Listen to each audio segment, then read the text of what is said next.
This convoy is on a mission to fight what is public enemy number one for roughly half the world's population.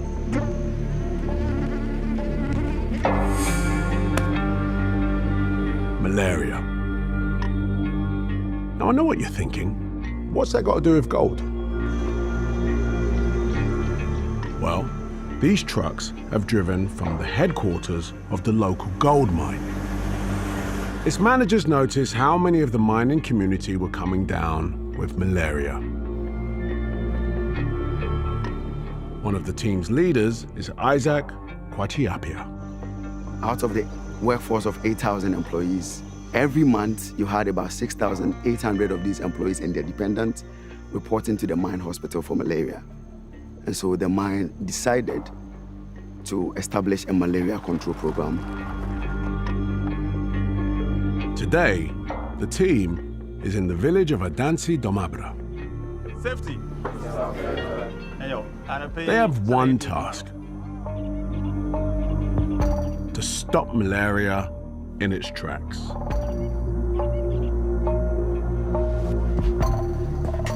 Good morning, good morning. Morning. The patrol malaria control. I think you do more about this film. The patrol you. To combat the mosquitoes, the strategy is to target their resting places.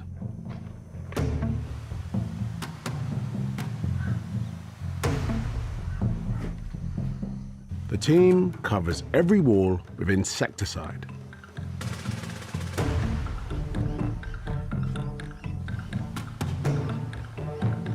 Malaria cases peak during the rainy season. And with that just a few weeks away, the team works fast to treat as many homes and villages as possible. But they're not using any old insect spray. Back at mine headquarters, in a specially built lab, scientists are developing new insecticides that target local strains of mosquito. The results have been impressive. Head of the project is Sam Asiadu. When the program started in 2006, the first 2 years, we were expecting about 50% reduction in malaria cases. But we went way beyond that. In 2 years, there was 74% reduction in malaria cases. This local initiative, started and funded by the mine, has become so successful, it is now a country-wide program backed by international organizations. It protects over 1 million Ghanaians annually. The vast majority of them entirely unconnected to the gold industry.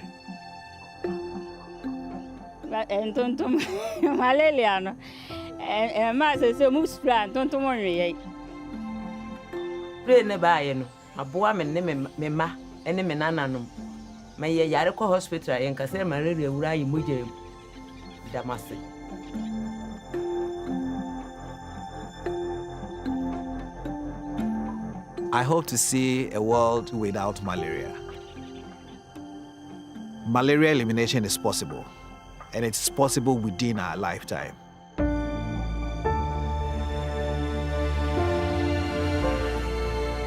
Who would have thought that one initiative from a local gold mine to tackle a disease that affects people all over the world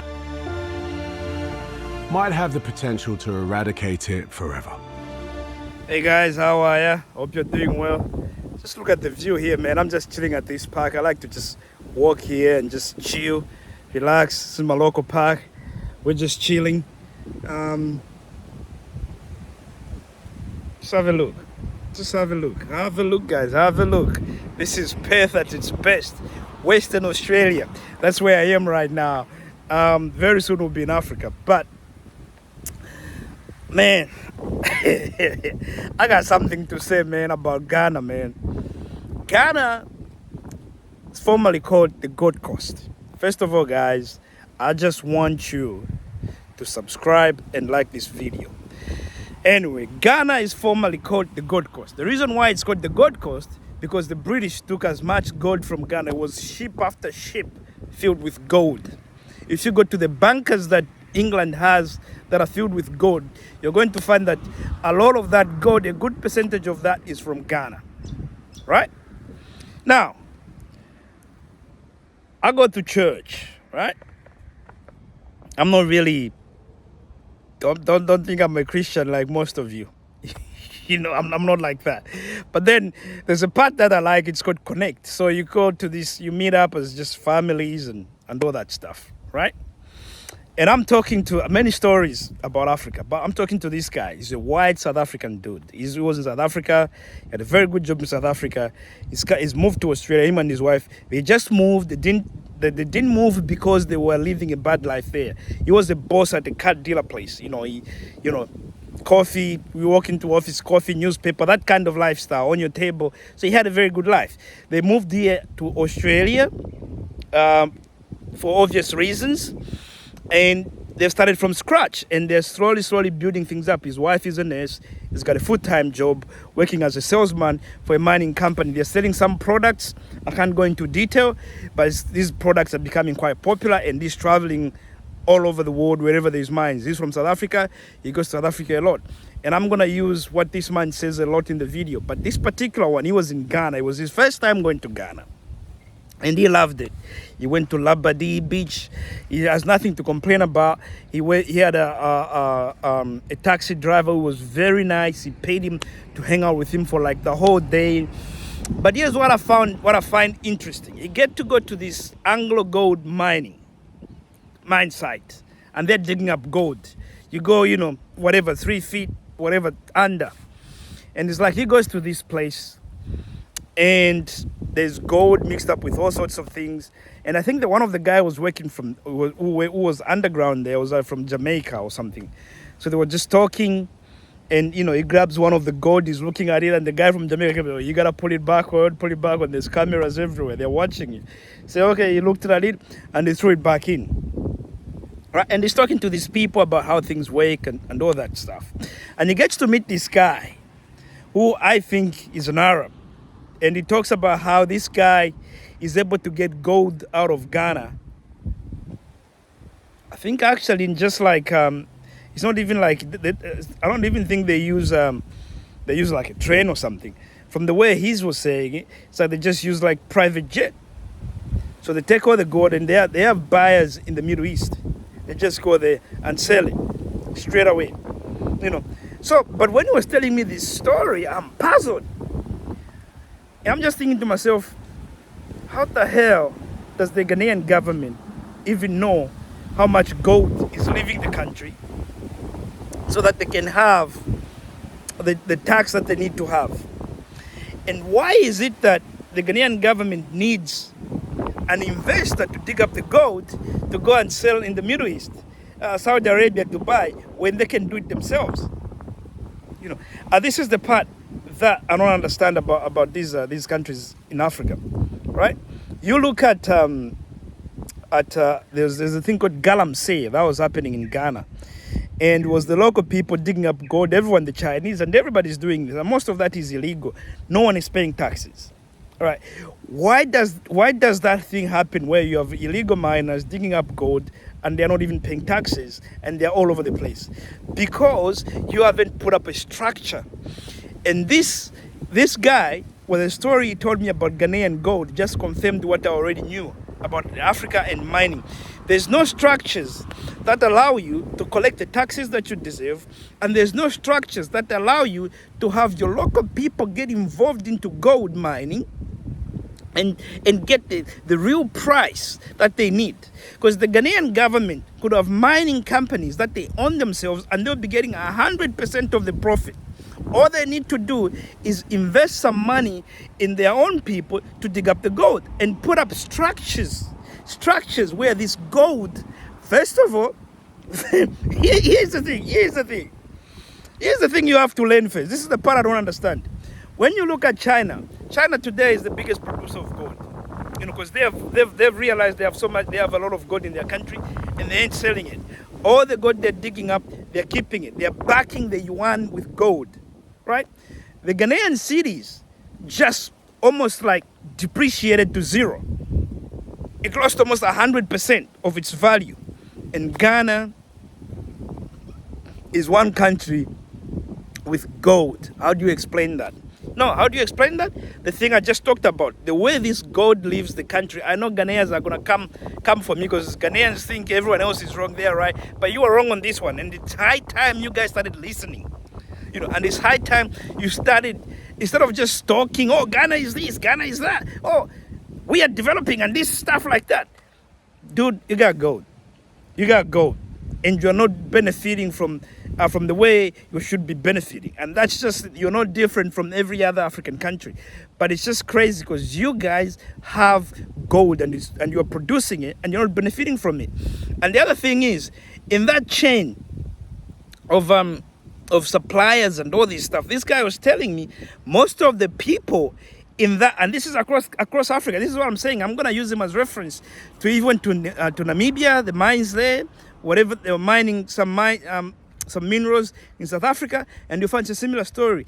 There's a chain of people who are majority foreigners who end up getting all these contracts that involve gold extraction, and they make a lot more money than the local. When the local contractors get given jobs, it's something that's simple and is not worth a lot.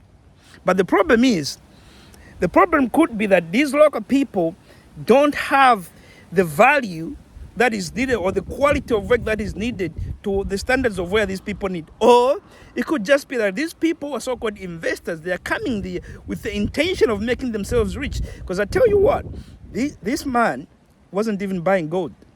I've met people at the pub. The guys ask me, where are you from? I say, I'm from Zambia. He goes, oh, we were just in Ghana, man.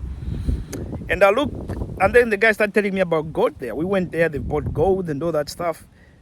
And they start showing me where they're living and all these things. And these guys are living in mansions here. And it's gold in Ghana. But every Ghanaian there is poor. I didn't understand that. Then again, I watched the IDRUS ALBA documentary about gold. And this is sickening.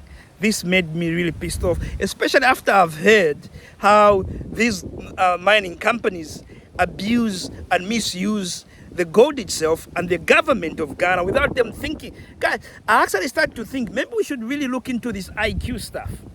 Because some of these things, like how can we fail to put up a structure to make sure that we get the best out of our resources? Look at the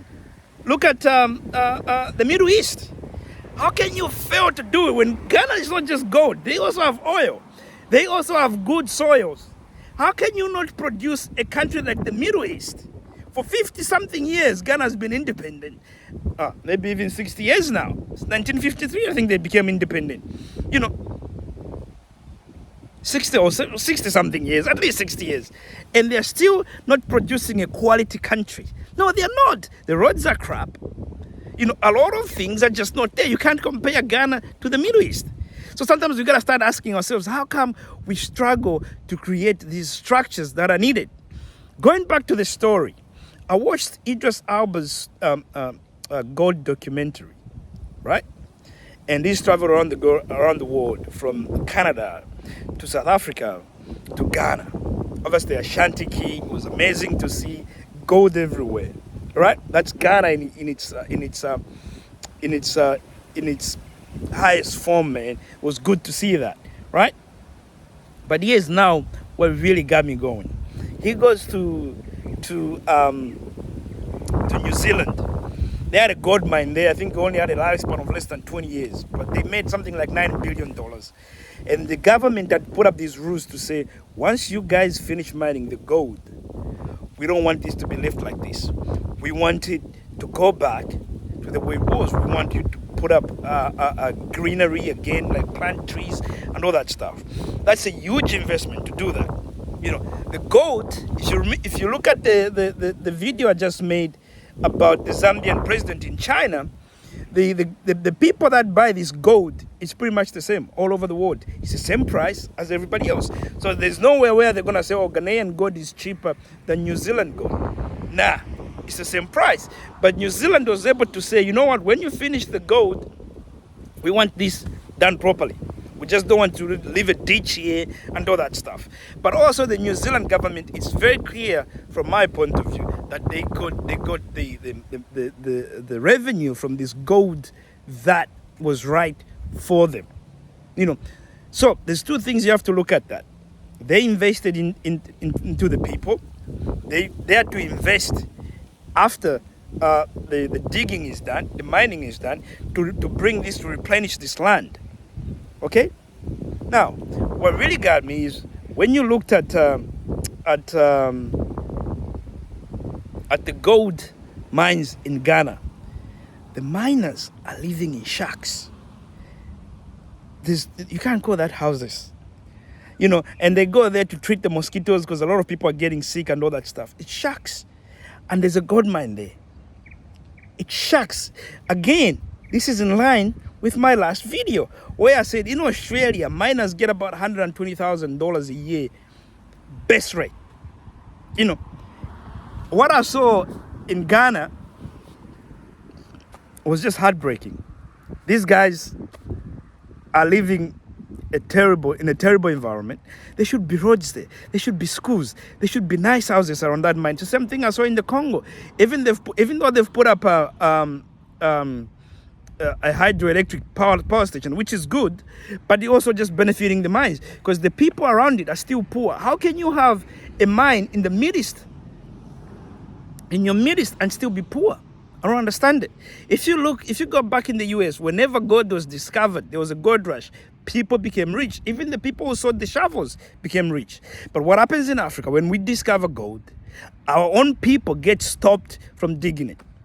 And then they bring in these investors, and our own people go and work for these investors. But first of all, they don't get paid the right amount of money.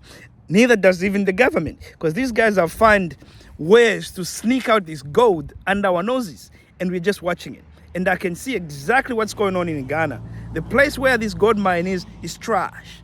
But I tell you what, whenever there's gold, there's other minerals. There's probably nickel or aluminium attached to that, and they're just saying it's gold and they're exporting it like that, but actually they're exporting other things as well. When they can actually have that aluminium in itself, produce and that increase the salaries of the local people. So when you work for a year in a gold mine, you should be set for life, just for a year. And then you can have more people going there. Even if it's not the same amount of money as in Australia, I don't understand why it can't be the same amount of money. Or maybe it's bringing in equipment and all that might cost a lot more. I get that. But even half will do. Give these people at least $60,000 a year. Or $40,000 a year. They're not getting paid that much, so they can put up. And also build houses. Build houses for them and let them buy it from you. If you are paying them more, they'll be able to do that. But how come our governments don't come up with these things? This is what I'm saying, guys. This IQ thing, I don't know. Because look at this. In the Middle East, there's African workers going to work in Saudi Arabia and Dubai. And some of them are getting paid $200 a month. And they'll settle for that. The Philippine government has told the UAE, all the countries, that if you're going to use our people, the minimum you have to pay them is $1,500. But no African country is doing that. No African country is saying, you know what, if you're going to use our people, and it's not because the UAE does not need people, they need Africans. I just saw the Saudi Arabia going to Kenya, said they need about 1 million workers over the next 10 years, from high value jobs to low income jobs, so be cleaners and all whatever, to doctors, engineers and all that stuff. They need about 1 million people. Germany also needs about 200 and something thousand Kenyans to go and work there. But how come our government don't go there and say, if you're going to take our people, this is the minimum wage we need? $1,500 would be amazing for most Africans working in the Middle East. And we say and we tell the people this is what is expected. But I haven't heard it. Hey, the Philippines have done it, and their people get paid that kind of money. All I have is these Africans complaining in the Middle East about, oh, the Filipinos are racist. This group is racist. Guys, it's about high time we stopped complaining about that. If you don't show how valuable you are by doing something that people look at and go like, oh, wow, that's amazing. As a community, not as an individual, no one is going to respect you. Ghana getting peanuts from their gold. People getting peanuts from their gold. Ghana will be better off digging their own gold and backing it and just storing in Ghana. Make sure it backs the cities. The currency is stable that way, and things will get better for the economy rather than the way it is structured. Now, Achapong is a minister in Ghana who ahead said something that made sense to me. He doesn't understand why a country with fuel and gold is poor. So why don't we just use the money we are getting from just fuel in itself? That is if you are getting the right amount of money. And just use that to fund the infrastructure. That's all that money does. And I honestly wish in the next elections, the Ghanaian people can vote him as president. But in Africa, we don't do that. We want the Tinubus kind of people, which is just sad. You know, so that I'll put some clips in between. You see them. You see what I'm talking about with IDRUS ALBA's video. You see what I'm talking about. What this man told me. You're not going to be able to see it, but this is exactly what he told me. He's asking this. I think it's an Arab guy. I say, how do you get the gold out of here? And it's basically private jets. Same thing. The same way they get them now. They're getting gold and everything out of the Congo using drones, and we are out there just watching it. I don't get it. You know, same thing. In the Ugandan president told us they have $12 trillion worth of gold in Uganda, but they're still trying to scream for some money out of America. Why don't you send your own engineers, your own children, the smartest kids in your country, to go and study about gold extraction, and then when they come back, you invest another $300 million into these people so they can start actually digging up the gold. The problem that we have in Africa, we have presidents who are jealous of their own people. Oh, they're going to become richer than me. So you can't even invest in them. Guys, this is sad. And I want you to look at this. And as my appeal to all the Ghanaians is that start making noise. Start making noise about your resources. You guys have been independent for such a long time. Ghana should be at the same level as some countries in the Middle East. Thanks, guys. And thanks for watching. Please subscribe. Goodbye.